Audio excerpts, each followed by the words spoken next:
Hi, welcome to today's deep dive summary of Ultra Learning by Scott Young, Part 3.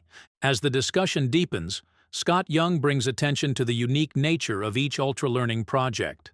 While the core principles provide a universal framework, every project must be tailored to the individual's context, goals, and constraints. Ultra Learning is not a one-size-fits-all methodology. The effectiveness of any learning effort depends on how well it aligns with the learner's personal motivations, the nature of the subject matter, and the intended outcomes. A programmer trying to learn a new language will structure their approach differently than a designer aiming to master new software, or a musician seeking to compose original scores. Young urges learners to clarify their purpose early on, why they want to learn something, how they intend to use it, and what success will look like. By defining clear goals, learners can reverse engineer the best strategies and eliminate unnecessary distractions or detours that do not contribute to their end result.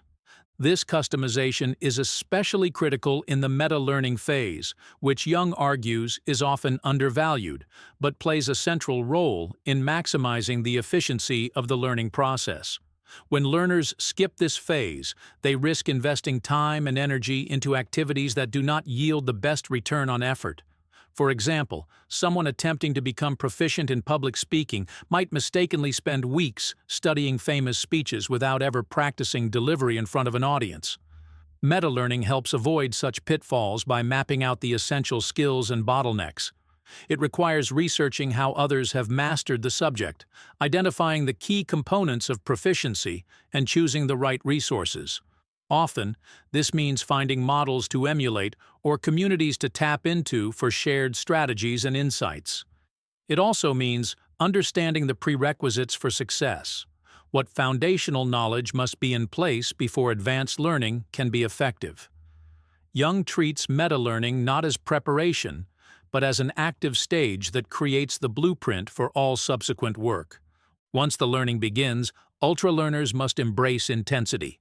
One of the distinguishing features of Ultra learning is the commitment to immersive, sustained effort, often at a level that exceeds traditional schooling or casual study.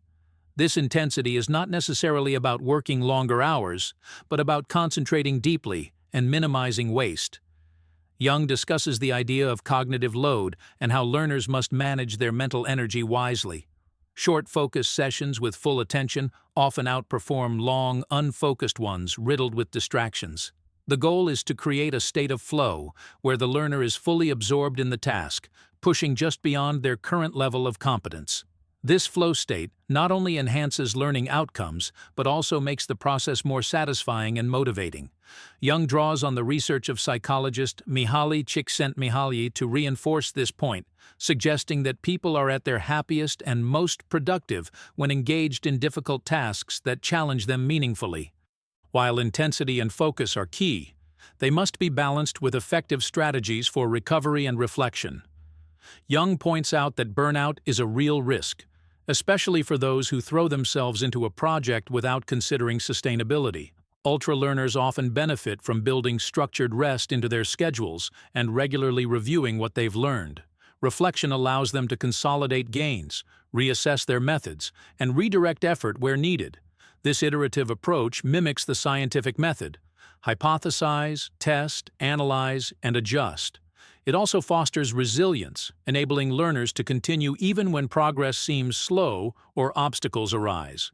Rather than being deterred by plateaus or setbacks, Ultra learners use these moments as opportunities to recalibrate and evolve. Reflection also plays a role in developing metacognition, the ability to think about one's thinking, which is a powerful asset for lifelong learning.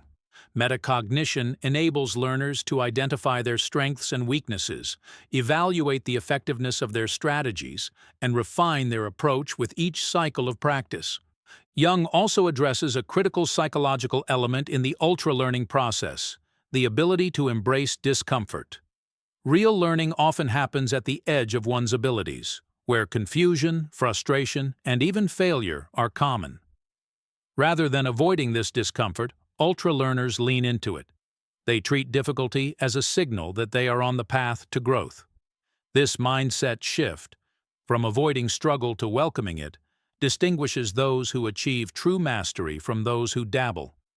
For example, when learning a new language, the natural inclination might be to stay silent until one feels confident, but this delays progress. The ultra-learner, by contrast, throws themselves into conversation early, accepting errors and embarrassment as part of the price for fluency. Young emphasizes that by confronting weaknesses head-on, learners accelerate their growth and build confidence that carries over into other domains. Discomfort becomes a teacher, not a threat. The importance of deliberate practice in ultra-learning cannot be overstated. Drawing on the work of psychologist Anders Ericsson, Young explains that skill improvement comes from engaging in focused, structured activities specifically designed to improve performance. Deliberate practice is distinct from mindless repetition. It involves setting specific goals, receiving immediate feedback, and making constant adjustments. It also requires intense mental effort. For example, a pianist aiming to master a new piece doesn't simply play it over and over.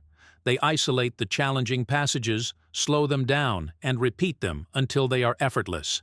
They analyze what's not working, consult with a teacher or recording, and refine their technique step by step. This meticulous approach applies to any domain: math, programming, design, writing, and beyond. The key is intentionality. Ultra-learners don't just put in time, they put in the right kind of time, designed to push their abilities beyond their current limits. Another crucial theme that recurs throughout ultra-learning is the value of autonomy. Because the process is self-directed, it requires a high level of initiative and personal responsibility.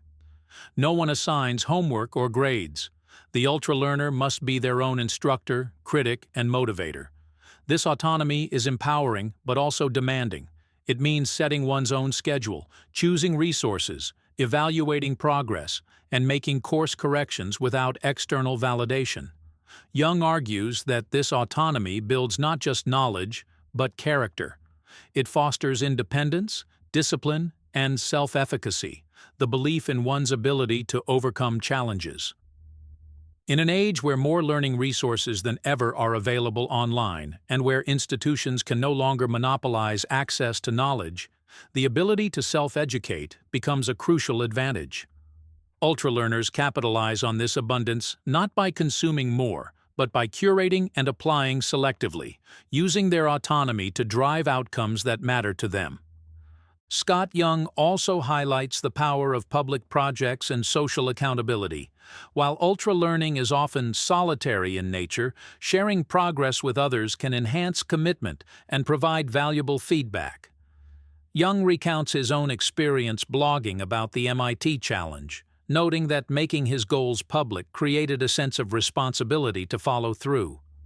Others may choose to document their learning journeys through YouTube videos, social media updates, or online communities. These platforms not only provide accountability, but also attract collaborators, mentors, and supporters. Social engagement can enrich the learning process, exposing learners to diverse perspectives and encouraging the refinement of ideas.